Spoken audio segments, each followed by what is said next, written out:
Ever wish you could turn back time on your iPad and recover precious photos, or even just fix a software glitch? Today, we're diving into precisely how to restore your iPad from a backup stored on your Mac, a straightforward process that can save you a lot of headaches. And we'll start with the basics first. First, and this is super important, make sure your iPad is connected to your Mac using a charging cable. You can use any cable made for connecting to both devices. Open Finder on your Mac, which you can easily find in your Dock or Applications folder. In the Finder sidebar, look for your iPad's name located under Locations, and click on it to reveal the iPad's details. If you don't see your iPad listed, ensure the cable is firmly connected and then restart both your iPad and Mac and see if the iPad icon shows. Now, in the main pane that opens after selecting your iPad, you'll find several options. The crucial one here is the Restore iPad button. Click this button.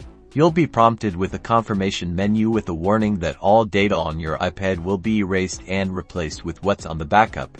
And you will need to also confirm that you want to allow the restore process to begin. Select the most recent backup, or the one that you need to restore the data. Wait patiently while the process completes. Your iPad will erase and then begin restoring from the chosen backup. This could take a little while, depending on the size of your backup, but don't interrupt or disconnect during this process, or you might have to restart. The iPad will restart and will show the Apple logo.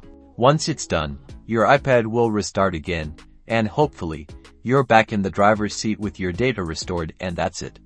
Your iPad is now restored to its previous state, and you've successfully recovered your data and fixed some glitches.